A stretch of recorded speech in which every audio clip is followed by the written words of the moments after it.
Shabbat Shalom, everyone. It's Rebecca Levis coming to you from San Diego, California, and we're going to study Torah together. Now, we are in our next to the last portion, and then October 22nd, we start our new Torah cycle.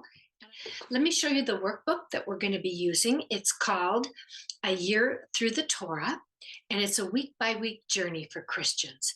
And so if you want something new, if you want something deeper in your Bible study, personal Bible study, why not commit to an entire year of going through the Torah with me? And we're going to be studying the 5 books of Moses.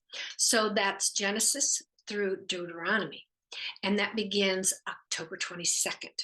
So let me put on my Hebrew glasses and let's look at the Messiah that is found in the last few chapters of the Torah. So I'll share my screen and let's begin. So today's portion is called HaAzinu, and it means to give ear. And we're going to be covering Deuteronomy 32, 1 through 52. So let's get started. So as I said, HaAzinu means to give ear, and I wanted to show you it in its verbal form, which is the word azan. Azan means to ponder, to absorb, and weigh impressions. So our ears are to absorb what we hear and then weigh it in our hearts and in our minds. And what is so beautiful about this, it's the root word in Hebrew for balance. So God gave us 2 ears, and what is balanced? A scale. And that's where we get the word moznaim, which is the name for a scale. All they do is add a mem in the beginning and then a final mem at the end. And you get that word for scale. Now, Moses taught them a song. A song is called a shir in Hebrew. And if you know Song of Solomon, it is Shir HaShirim, Song of Songs. And this song that Moses is teaching them is to be a remembrance. In other words, once they learn it, that song will just roll around in their head year after year after year. And like many of us today, we remember songs from our past, even from our childhood and our earliest years. Now, a modern title for this song could be Fair and Balanced. Okay, because that's what a scale is. And to me, I was looking at this and going, oh my gosh, if you could pick 4 things, north, south, east, west, and have perfect balance, what would it look like? Well, that fair and balanced scale would be justice and righteousness balanced with God's mercy and grace. And let me show you another picture. Isaiah 28:7 says, I will make justice the measuring line and righteousness the plumb line. And you know what this word is for plumb line in Hebrew? It's the word kavah. Kavah means hope. So if something is just and right, we can place our hope in it. But what is so beautifully balanced here is that if we were judged just by our own righteousness or holiness, there is no hope because we all have sinned. So what God does is he balances it perfect as he raises Jesus on the cross and he holds out his arms in grace, which is giving us what we don't deserve, forgiveness and eternal life, and not giving us what we do deserve, which is death. So the cross is a perfect picture of fair and balanced. And boy, is that a picture for me. It's really powerful, I think. So the song that Moses taught them was not like the Song of the Sea. Remember, if you followed me all the way through the Torah, you know that Moses and his sister Miriam sang the Song of the Sea. This was praising Adonai for his redemption, taking them out of bondage. It was a celebration. That redemption, or Geulah, is what the whole Bible is about, redeeming us from bondage and darkness. This song, however, is different. This is going to be a witness against Yisrael or Israel, and it's prophetic in nature. Why? Well, like I said in the introduction in my email, by the way, if you're not on my email, then many things that I say in the emails, you're not going to see here if you're just subscribing to my YouTube or Facebook channel. So if you want the PowerPoints personally, they're free. By the way, if you just subscribe to the channel, you don't receive my emails and some explanation and other important information. So if you want to also get the PowerPoints and my emails, you can just email me shoot me a quick email to rjlevis@gmail.com. And I will put you on the group contact list and you'll be receiving all of it. So this song is prophetic. Why? Because Israel is going to repeat their mistakes over and over. And why? This is because we all default back to who we really are, which are broken, fallen people. And we always will revert back to our own fleshly desires, which puts the self first above others. And I don't care how nice you think you are, and all the good deeds you do will never, ever be enough, because we all have sinned and fallen short, right? So Moses appeals to two things. He appeals to the heavens, Hashemayim, first, and then to the earth, Haaretz. Now, these are the two witnesses. Moses is appealing to heaven and earth as two witnesses to this verdict that is going to be in the song here that he's teaching them. So God is going to give the penalty and final verdict. And so this is what we're talking about here. Okay, it's a very Jewish concept, by the way, because all our mitzvot or good deeds are done to bring unity. And unity are good deeds. It makes us feel good when we do something for others, right? It's like God is letting us have this unity in our good deeds. However, originally, the unity was to bring heaven to earth.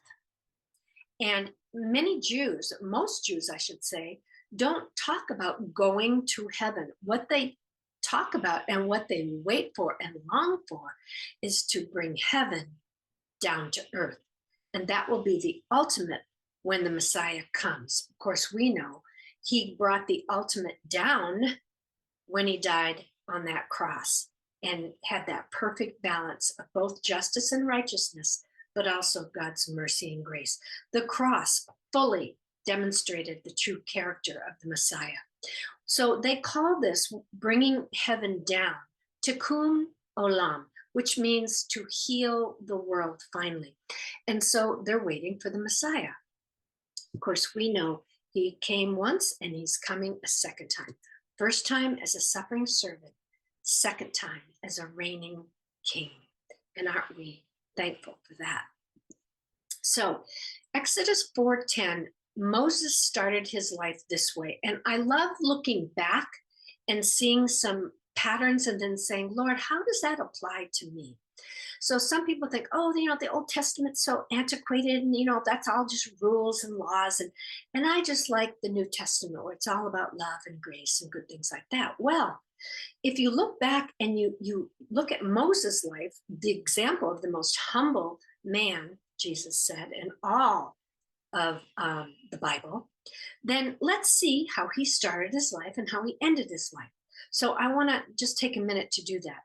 So remember, he started at the burning bush with these words. When God told him that he was going to send him to bring the people out of Egypt and out of bondage, what did he say?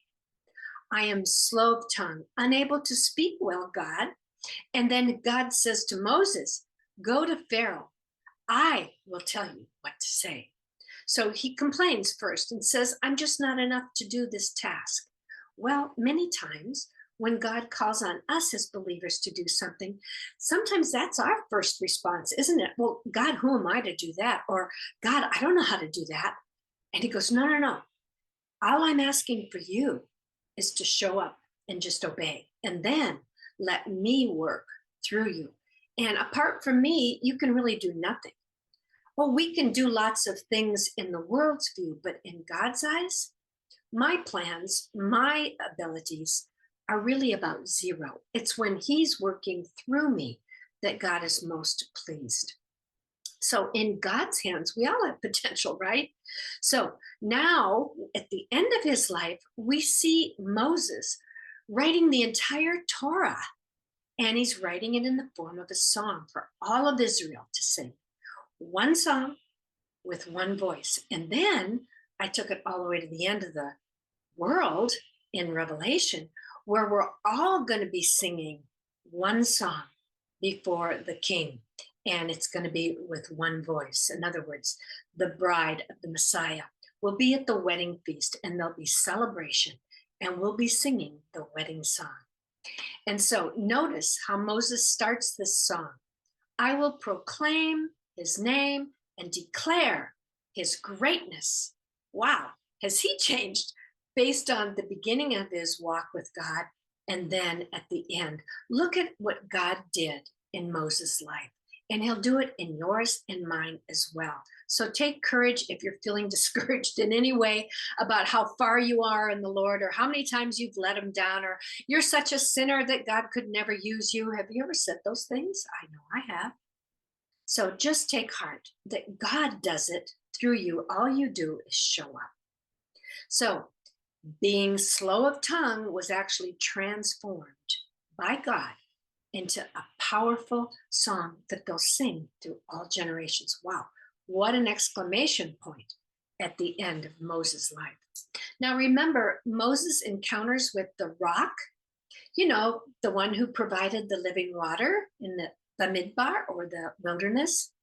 This song is to testify against them, both in the past and what they're going to do in the future, because God knows they're going to keep repeating the cycle. The cycle just goes on and on.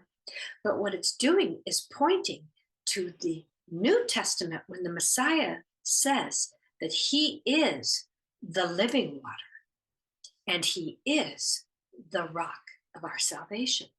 And so this is tied to Moses, Jesus' words and Moses' words. Now remember last week I said their names share two of the same letters, Mashiach, Moshe.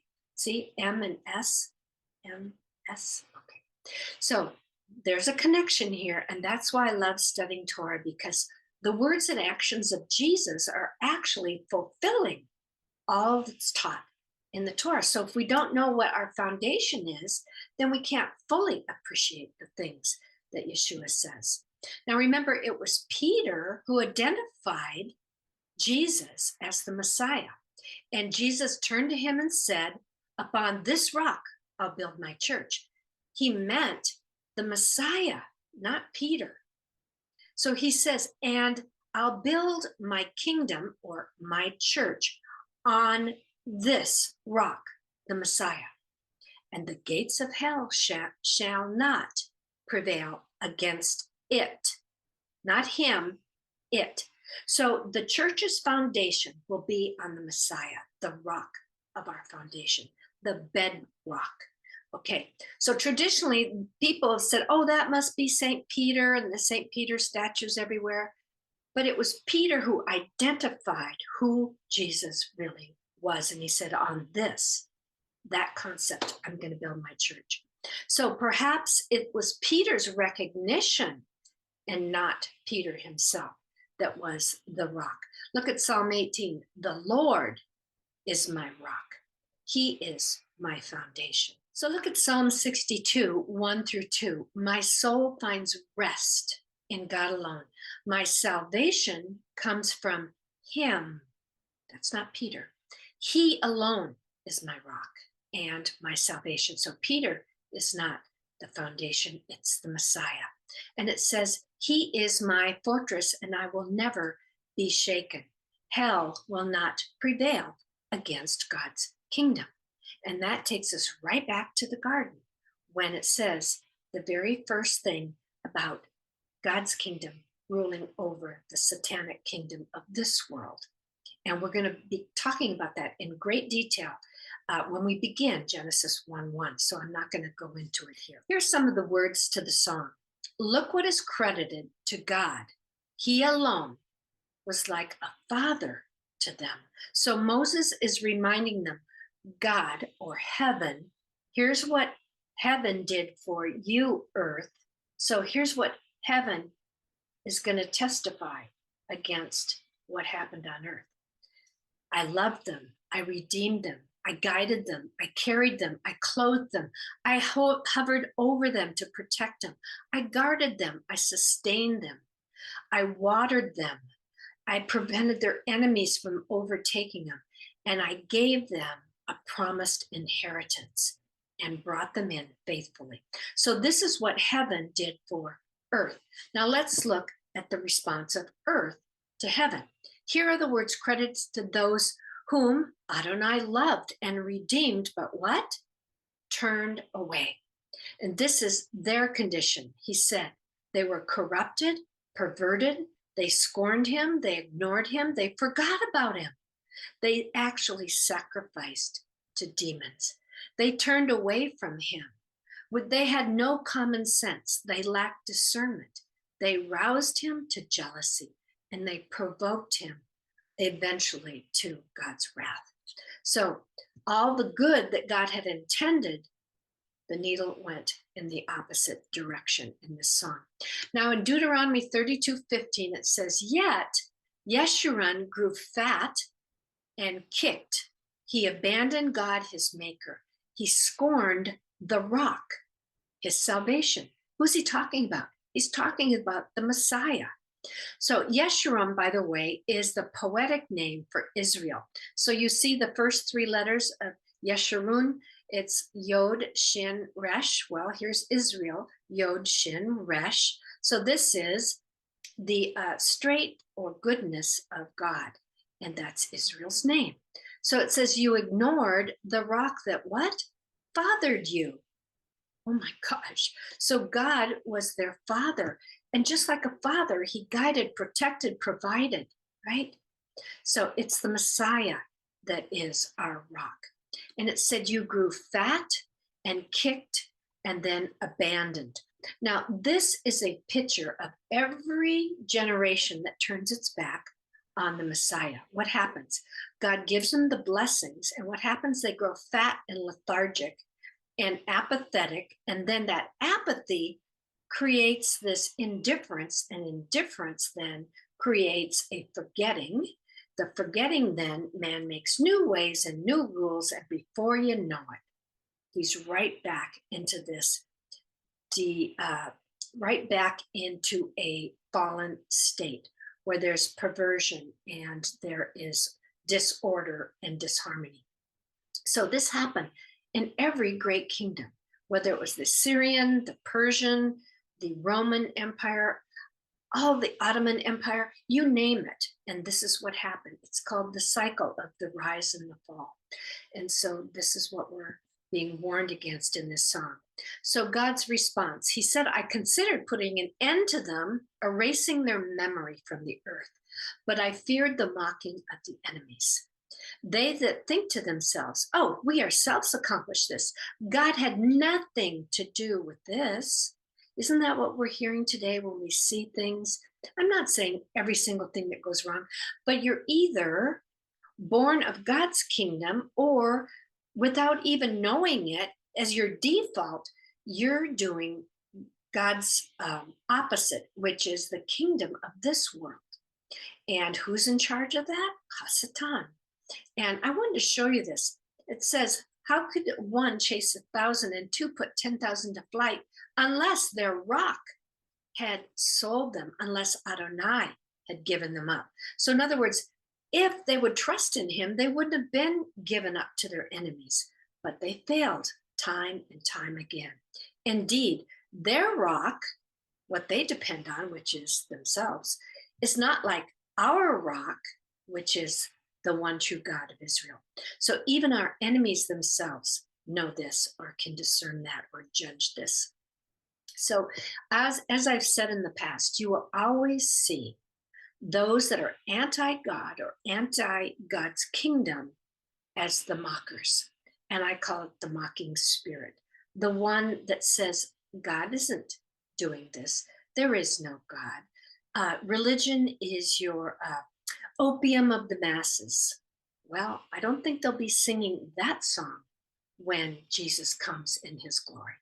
He is coming again, and you can bank on that. So what will be the consequences? Well, it says they will be fatigued by hunger, in other words, never satisfied, consumed with fever, filled with defeat. The sword will make parents childless. Poison reptiles will come against them. Their vine is of Sodom and Gomorrah. Their wine is snake poison. Their feet will slip, and calamity will come. And so this is what happens as the consequence when we turn our backs on God. Now, when Moses finished the song, he said, "Sing out the words to this song. Take to heart the words of my testimony. Use this song to command your children to stand on these words of Torah." And isn't that exactly what Jesus talked about when he said, all other foundations are sinking sand? When he says, stand on the true rock, which is Jesus the Messiah. So Jesus told a parable about standing on the rock, didn't he?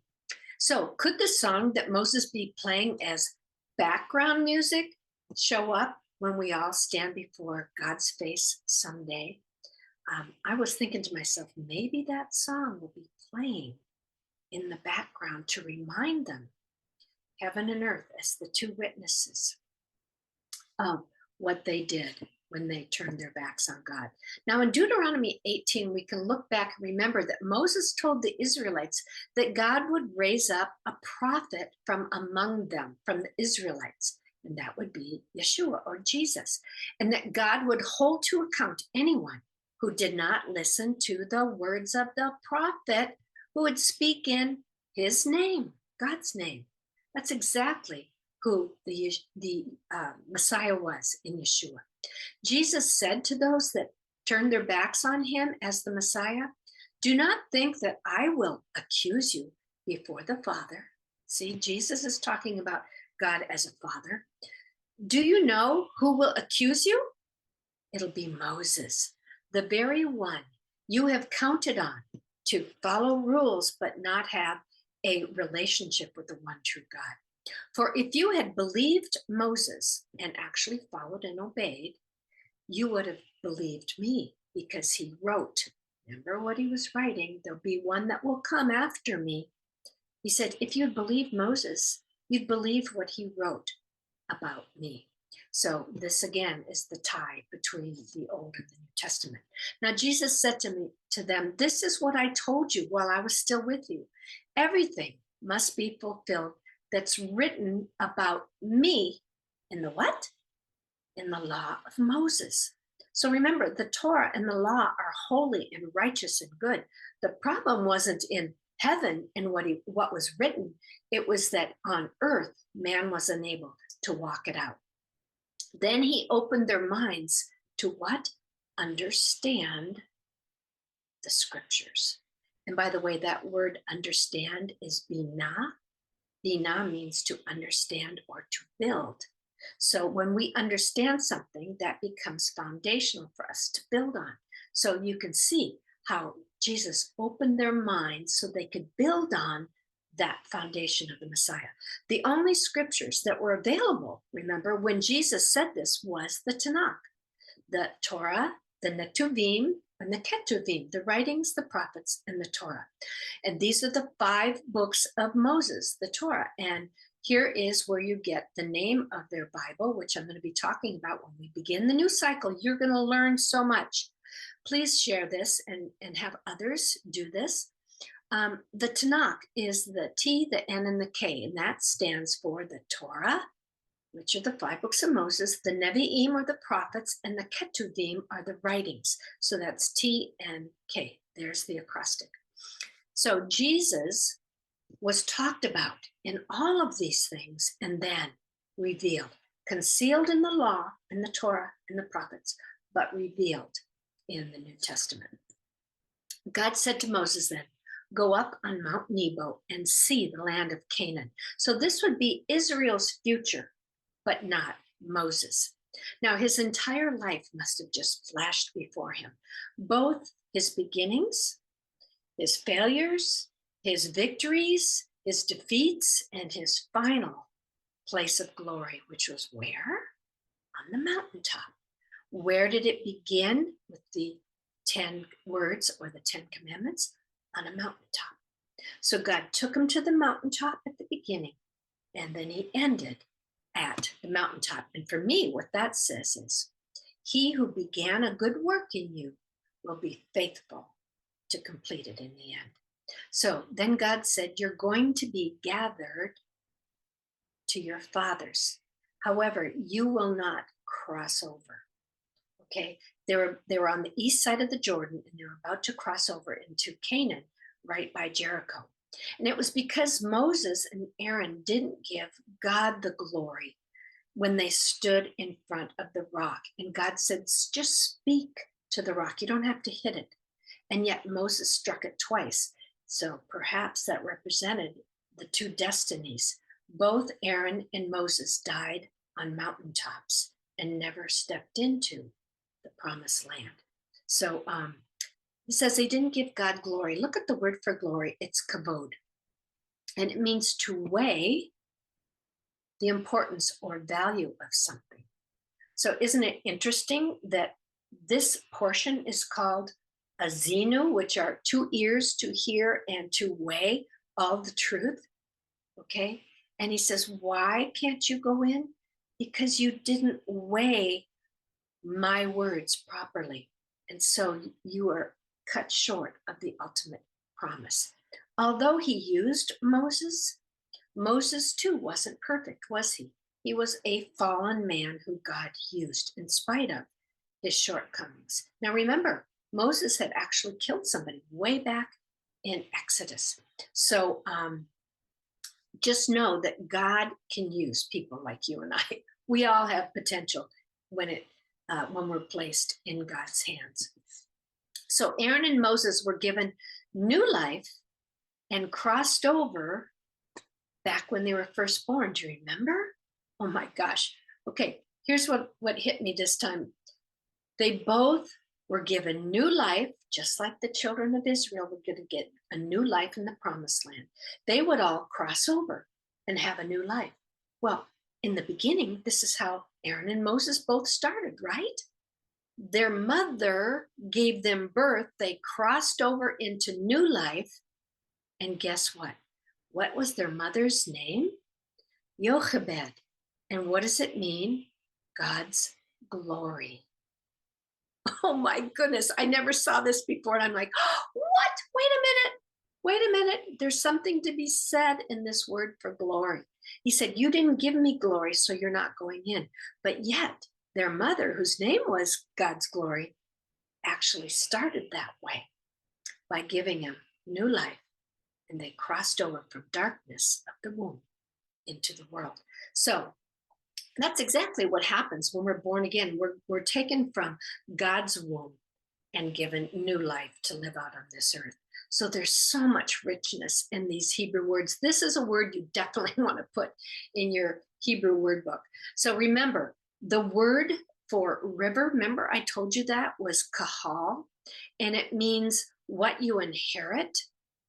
Well, I got to thinking, our inheritance comes from above, right? Just like the rain comes from above and it comes down and it flows down from the top of the mountain to the rest of the world, and it hits the lowest and the highest, doesn't it? Well, this is the word for inheritance, a river. And we see in the very end of the scriptures, it says, I saw a river flowing from God's throne, from his place of glory. And that's our inheritance. And what came from this rock originally? Water. So this is all a beautiful picture of the beginning and the end of our faith. And God is faithful to bring it to completion. Now, our Messiah's Sermon on the Mount, remember that? He said, the sun shines on both evil and good. And God says, what? The water, the rain on both the just and the unjust. Now, Jesus ends that with these words, be ye perfect as my Father in heaven is perfect. I want to look at that word just briefly. In Greek, perfect is teleos. And here it is. I pulled this up on Strong's. And it means to be brought to its end, or to be finished, or to lack nothing. So when Jesus says, be ye perfect, it means be whole. You'll lack nothing if you follow me and obey and listen to what I teach you as truth. So in Hebrew, it's tamim shalem, and it means to consummate human integrity and virtue, that which is perfect. And I'm like, oh my goodness, in Hebrew, it has the word peace in it. Perfect peace.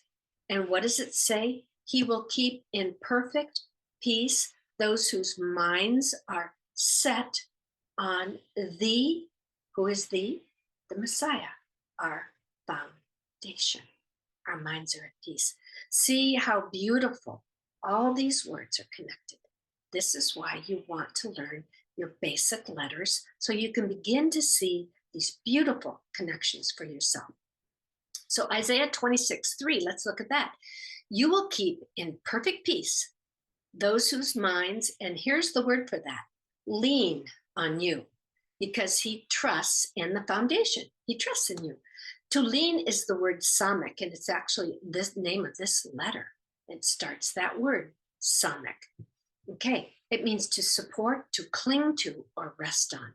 Now the rain brought Israel what? Peace. Why? Because the rain multiplied the seed and sustained them. It was their food. So rain sustains, and it comes from heaven, and it means a future harvest. So this was agricultural language. So when we see the rain coming from heaven, it's our inheritance that brings on fruitfulness and food to sustain us. So all these things are so beautiful when you look at them in their Hebrew words. The time of the final harvest is right now as we speak. This Sunday is the beginning of the Feast of Sukkot, or the ingathering of that fall harvest. And it's also called the Feast of Tabernacle. And it is the feast of also ingathering. Now, Sukkot comes from the word sakach, and it means to cover, protect, and it's also means the tabernacle, because it's a place of protection. And it's also the word for a booth, or being covered, okay? So during Sukkot, they build temporary coverings or shelters to remind them of wandering in the desert when God was faithful to them to bring them to this place called the Promised Land. And it's also the time that they all gather. They celebrate the end of the cycle of ingathering. They sing, they dance, they feast, and they pray for what? Rain, for more inheritance. And I'm like, this is something churches should be doing. We could get together and teach these principles. We can't keep Torah perfectly today. There's no temple. There's no more sacrifices. But we can take the principles of Torah and incorporate them into our worship and actually teach these principles. They're going to look different in our culture and in our context, but we can still celebrate the principles of Torah. This is why we need to know what they are. So in the future, the rabbis believe that this is the only feast that'll be celebrated when Messiah returns. And doesn't that make sense when we think about the end of Revelation, when they talk about the wedding supper of the Lamb, when only those with robes of righteousness will be let in? The whole time he calls to everyone in the streets, come, come, come, come, come to the wedding. But those that reject and turn their backs will be cast out, and the door will be shut and locked, and it'll be too late then. So the Bible begins with a couple in this place of provision, and it ends with the bride and groom in a place of provision and protection. So this is the final tabernacle of Sukkot. And I'm going to show you some other things that are beautiful about that. Now, the Feast of Tabernacle is when they're waiting for rain for what? A new harvest. So this could be a time when Christians pray about, Lord, bring revival, bring a new harvest of believers, bring all those that are stragglers on the edges. So this was a 7-day feast. There's that number 7 again. So from day 2 to day 7, they had a celebration of the pouring out of water. And then on the 8th day, it was their day of greatest joy. Remember, I said 8 is the day of starting over. So you have 7 in a cycle, and then the 8 starts it over. We're going to talk about that in Genesis 1, so I'm not going to do it here. At this particular festival of Sukkot, they recite Isaiah 12:3. Therefore, we with joy, simcha, we will draw water from the wells of salvation. And this is exactly what they do even today, is they go and draw water from the river, and they bring it and pour it over the altar. Of course, there is no altar, so I don't know where they pour it in Jerusalem now. Probably they bring it up to a place of celebration. I'm not sure. I might have to look that up, so next time I'll know. If anybody knows, email me. Okay, so during the Second Temple period, there was a 70-foot high menorah in the inner court. Now, all the courtyards in Jerusalem were lit with these huge menorahs. They weren't like our menorahs this high. Okay, so the wicks were made of the priests' old garments. It was reminiscent of the Shekinah glory that was present when Solomon first inaugurated the temple. Remember that? It said he had this huge celebration when David wanted to build the temple, and he said, but David, you're a man of with blood on your hands. He had killed people. So he said, your son Solomon will be the one to build me a temple.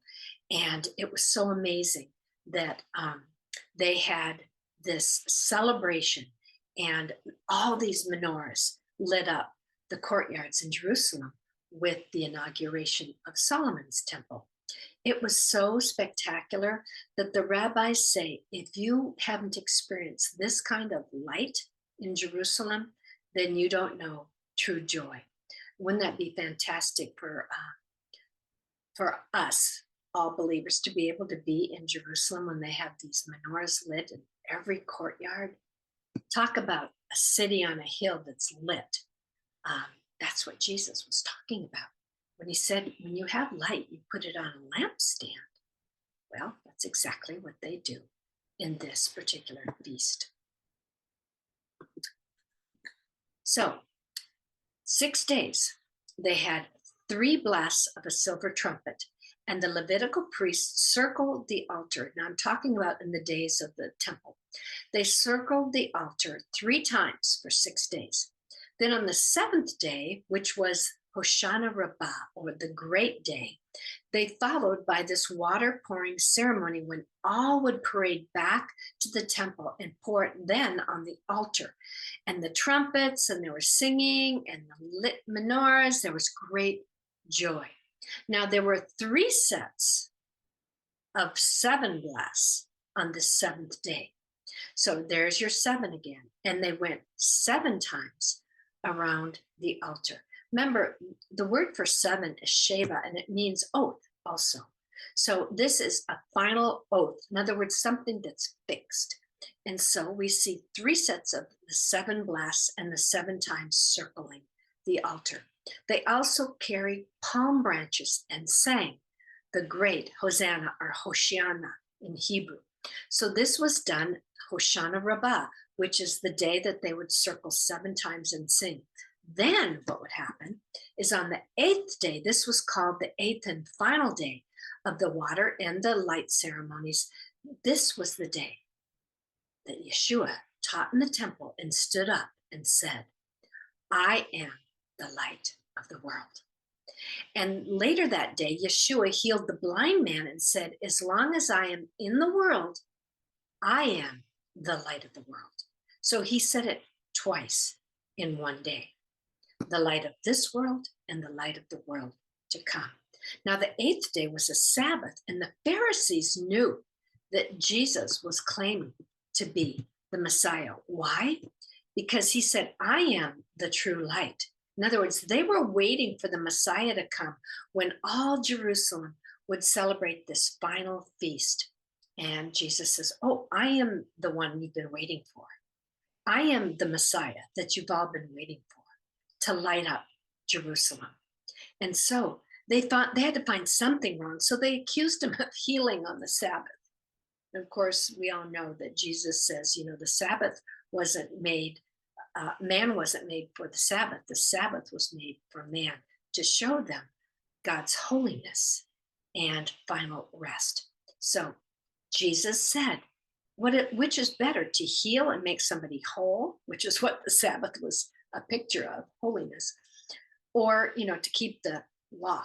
So see, Jesus was functioning in the spirit of the law, and they had to find something to kill him for, right? So let's continue on. So this 8th and final day is called Shamini at Sarat, and this is the final 8th day of Sukkot. So I wanted to show you when it started. It starts Sunday the 9th, and it goes for the 7 days, and then they have the final day, Shamini at Sarat. That's the closing ceremony, basically. So I wanted to show you some pictures of them coming down to draw the water, taking it back up to the temple, the 2 silver trumpets that were to be blown. This is what the branches that they were waving called the lulav, and they wave it in all directions. It's almost like God is saying everyone is welcome, and they hit the ground with these branches as they celebrate and sing and dance. And then here's the courtyards that were lit with these 70 feet tall menorahs or lampstands. And the priests would have to put these big things of oil, leather things, and climb these ladders to fill. You can imagine how the city on the hill must have looked. So what a final celebration. And when we begin Genesis 1, we're going to be talking in great detail about that. So please join me then for more detail. But I wanted to show you some fun homemade sukkahs that I found online. People can build these. You can build one. You can just make a little temporary shelter. If you have a tent, put it up in your backyard and teach your children these principles of joy and celebration and feasting and being called into that final trumpet blast when the Messiah returns and being counted as righteous and putting on the wedding clothes. And so this is a wonderful way to end this teaching today. And I want to recommend this book. It's so excellent. It's called The Feasts of the Lord by Kevin Howard and Marvin Rosenthal. Here's one of the pages. They have beautiful pictures. And here's some of the things that you can see inside the book. The Passover, the Feast of Unleavened Bread, all the 7 feasts, and then additional observances, which we can incorporate into our celebration and worship services, not so that we can be Torah keepers, but that we can take the principles of Torah and incorporate them into our life today. So that is a great way to end here. I pray that you will enjoy this coming week as you think about ways and pray about ways that you can incorporate some of the things that you've learned today into your worship service when you go celebrate this weekend. So Shabbat Shalom, and please tell your friends about October 27th and order your workbooks today for the new Torah cycle so you can build your foundation. Shabbat Shalom.